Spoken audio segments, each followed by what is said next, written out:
পবিত্র কুরআন বা সহি হাদিসে কি এই লাইলাতুল কদরের নিদর্শন সম্পর্কে কোনো কিছু উল্লেখ করা হয়েছে? সহিহ হাদিসে লাইলাতুল কদরের কিছু নিদর্শনের কথা বলা হয়েছে, তবে আলহামদুলিল্লাহ যতগুলো নিদর্শনের কথা বলা হয়েছে এগুলো দেখতে পাই লাইলাতুল কদর পার হয়ে যাওয়ার পরে। তাহলে এটাও আল্লাহ সুবহানাহু ওয়া তাআলার ইচ্ছা। তিনি চান না আমরা আগে জানতে পারি। যদি জানতে পারতাম তাহলে হয়তো শুধু সেই রাতেই ইবাদত করতাম, আর অন্যান্য রাতগুলোতে আমরা আল্লাহ সুবহানাহু ওয়া তাআলার ইবাদত খুব একটা হয়তো করতাম না। একটা হাদিস আছে সহিহ মুসলিমে যে লাইলাতুল কদরের ঠিক পরের দিন সূর্যের কোনো কিরণ থাকবে না, দেখাবে একটা থালার মতো যতক্ষণ না মাথার উপরে উঠছে। এছাড়াও সহিহ মুসলিমে বলা হয়েছে খণ্ড নম্বর 2 বুক অব ফাস্টিং হাদিস নম্বর 2633 যে লাইলাতুল কদরের পরের দিন সূর্যের কোনো কিরণ থাকবে না।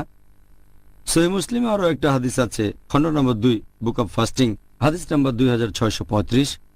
আমাদের নবী বলেছেন যে লাইলাতুল কদরের রাতে চাঁদটাকে দেখাবে একটা থালার মতো, মাসের শেষের চাঁদ যেরকম হয়। এই সহিহ হাদিসটা আছে তাবরানী আর ইবনে খুজাইমাতে যে লাইলাতুল কদরের যে আলো সেটা খুব গরম হবে না, আবার হবে না খুব ঠান্ডাও। এটা হবে একটা সুন্দর রাত, সুখ শান্তির রাত। আর সূর্যটা লাইলাতুল কদরের পরের দিনে হবে হালকা এবং লালচে। আমি আপনার কাছে একটা ব্যাপারে একটু বিস্তারিতভাবে জানতে চাইব, আর আমার ধারণা আমাদের দর্শকরাও এই ব্যাপারটা সম্পর্কে জানতে চাইবেন যে আমরা মুসলিমরা ঠিক কোন নিয়মে এই রাতকে খুঁজব। হাদিসে ব্যাপারে গাইডলাইন দেওয়া আছে যে কিভাবে লাইলাতুল কদরকে খুঁজব। একটা হাদিস আছে সুনান আবু দাউদ খণ্ড নম্বর 1 বুক অব সালাহ হাদিস নম্বর 1370। আবু যর রাদিয়াল্লাহু আনহু তিনি বলেছেন যে আমরা আল্লাহর রাসূলের সাথে সাথে রমজানে রোজা পালন করতাম।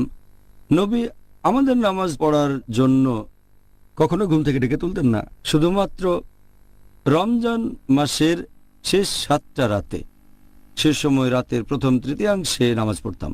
ষষ্ঠ রাতে তিনি আমাদের ঘুম থেকে ডেকে তুলতেন না, আর তারপর পঞ্চম রাতে তিনি আমাদের ঘুম থেকে ডেকে তুলতেন। আমরা নামাজ পড়তাম মাঝরাত পর্যন্ত।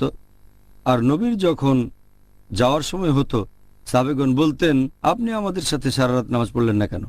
তখন নবী বলতেন, ইমাম যতক্ষণ পড়ান ততক্ষণ নামাজ পড়লে ধরে নেওয়া হবে তোমরা সারা রাত পড়েছ। এছাড়াও আরেকটা হাদিস আছে সহিহ বুখারীতে খণ্ড নম্বর 3 নম্বর খণ্ডে বুক অব লাইলাতুল কদর হাদিস নাম্বার 2014 যে কেউ যদি নামাজ পড়ে লাইলাতুল কদরের রাতে পূর্ণ ঈমান নিয়ে আল্লাহর কাছে পুরস্কারের আশায়, তার আগের সব গুনাহ ক্ষমা করা হবে। এছাড়াও একটা হাদিস আছে তিরমিজিতে হাদিস নাম্বার 3512। হযরত আয়েশা রাদিয়াল্লাহু আনহা আমাদের নবীর স্ত্রী, তিনি আমাদের প্রিয় নবীকে জিজ্ঞেস করলেন যে আমি যদি লাইলাতুল কদর খুঁজে পাই তখন কি করব? তখন নবী বললেন যে তুমি তখন দোয়া করবে আল্লাহ তাআলার কাছে, বলবে যে হে আল্লাহ সুবহানাহু ওয়া তাআলা, তুমি তো পরম ক্ষমাশীল, তুমি ক্ষমা করা পছন্দ করো, সেজন্য আমাকে ক্ষমা করো। আরেকটা হাদিস আছে সহিহ বুখারীতে খণ্ড নম্বর 3 বুক অব ফাস্টিং হাদিস নাম্বার 2024 যে আমাদের নবী মুহাম্মদ সাল্লাল্লাহু আলাইহি সাল্লাম রমজানের শেষ 10টা রোজার সময় তার কোমরবন্ধনী শক্ত করে বাঁধতেন, মানে তখন বেশি পরিশ্রম করতেন, আর সংযত থাকতেন স্ত্রী সম্পর্কের ব্যাপারেও, এবং রমজানের শেষ 10 দিন শুধু নামাজ পড়তেন। তিনি পরিবারের সবাইকে ঘুম থেকে ওঠাতেন। আরও একটা হাদিস সহিহ মুসলিমে খণ্ড নম্বর 2 বুক অব ফাস্টিং হাদিস নাম্বার 2644 যে নবী মুহাম্মদ সাল্লাল্লাহু আলাইহি সাল্লাম রমজান মাসের শেষ 10 রাতে আরও বেশি করে নামাজ পড়তেন, বেশি করে আল্লাহর ইবাদত করতেন, দোয়া করতেন, বেশি জিকির করতেন শেষ 10 রাতে। আমরা মুসলিমরাও এভাবেই লাইলাতুল কদরকে খুঁজব। পবিত্র কুরআন বা সহি হাদিসে কি এই লাইলাতুল কদরের নিদর্শন সম্পর্কে কোনো কিছু উল্লেখ করা হয়েছে?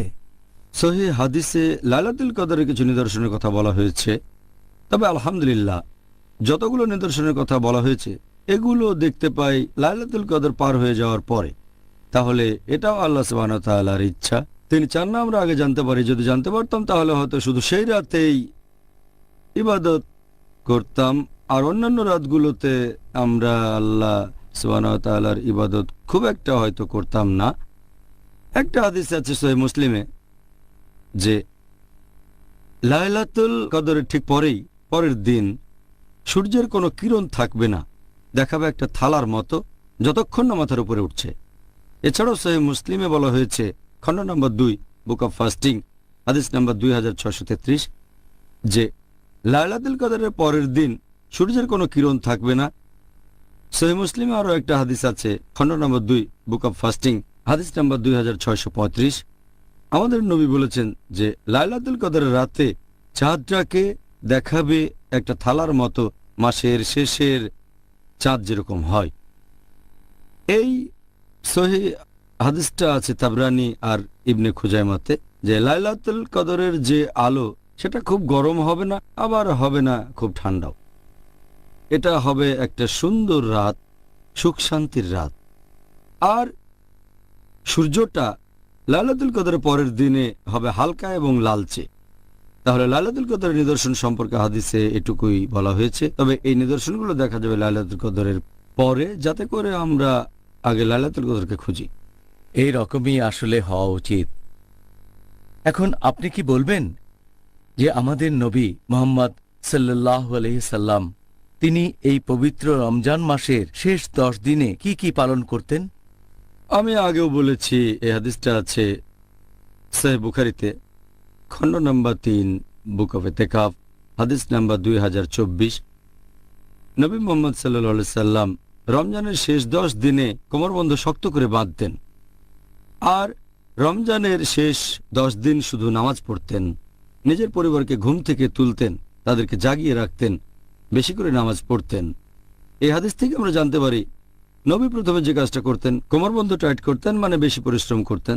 দ্বিতীয়ত তিনি স্ত্রীদের সাথে সম্পর্কের ব্যাপারেও সংযত থাকতেন, কারণ রমজানের শেষ 10 দিন ইতিকাফে বসতেন তিনি।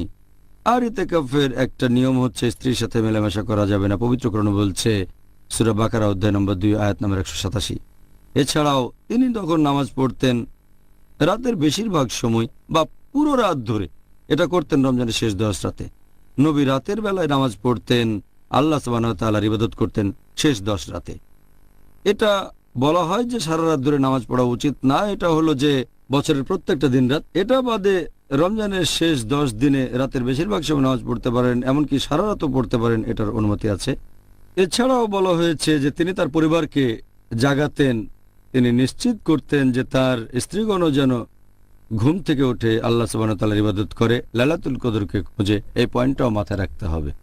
এছাড়াও নবী বেশি করে চেষ্টা করতেন, বেশি নামাজ পড়তেন, বেশি করে দোয়া করতেন, বেশি জিকির করতেন, আল্লাহ তাআলার কাছে আরো যাওয়ার চেষ্টা করতেন রমজানের শেষ রাতগুলোতে। জাযাকাল্লাহ খায়ের। আচ্ছা ডক্টর, এবারে আরেকটা গুরুত্বপূর্ণ বিষয় নিয়ে বলবো। মহিলারা যখন আল্লাহর ইবাদত করছে আর লাইলাতুল কদরের সন্ধান করছে, এখন কোনো মহিলার যদি হয় পিরিয়ড, রক্তস্রাব, তখন সে রোজা রাখবে না, নামাজও পড়বে না। এরকম মহিলা কিভাবে খুঁজবে লাইলাতুল কদরকে? রজস্রাব হওয়া মহিলাদের কথা যদি বলতে হয়, তারা সব ধরনের ইবাদতই করতে পারবেন, সব ধরনের উপাসনা। রজস্রাব হওয়ার সময় পারবেন না নামাজ পড়তে, রোজা রাখতে, কাবার চারপাশে প্রদক্ষিণ করতে আর ইতিকাফ করতে।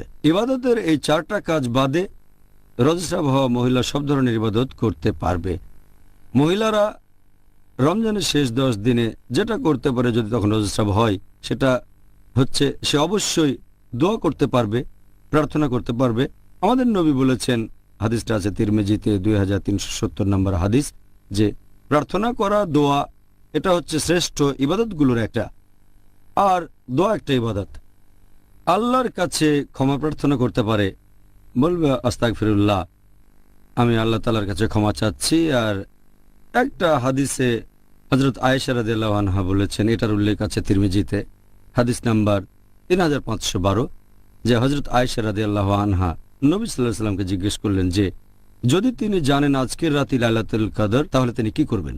নবীজি তখন উত্তরে বললেন যে তুমি আল্লাহ তাআলার কাছে ক্ষমা প্রার্থনা করবে আর বলবে যে তুমি তো পরম ক্ষমাশীল, তুমি ক্ষমা করা পছন্দ করো, সেজন্য আমাকে ক্ষমা করো। তাহলে আল্লাহর কাছে ক্ষমা প্রার্থনা করাটাও সেরা ইবাদতের মধ্যে পড়ে। এছাড়াও রজস্রাব হওয়া মহিলারা যেটা করতে পারে রোজার শেষ 10 দিনে সেটা হচ্ছে জিকির।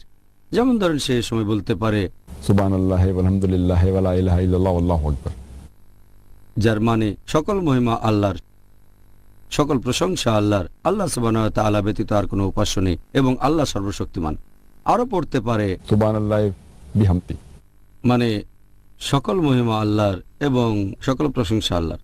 এছাড়াও পড়তে পারে সুবহানাল্লাহি ওয়াল আযীম, যে সকল প্রশংসা আল্লাহর, তিনি মহান। তাহলে জিকির করতে পারবেন, যত বেশি জিকির করতে পারবেন ততই ভালো। এছাড়াও তারা পবিত্র কোরআন তেলাওয়াত করতে পারবে, কোরআনের অনুবাদ পড়তে পারবে। তাহলে এই সব ইবাদত করার মাধ্যমে তারা এই রাতে আল্লাহর কাছাকাছি আসতে পারবে। জাযাকাল্লাহ খায়ের।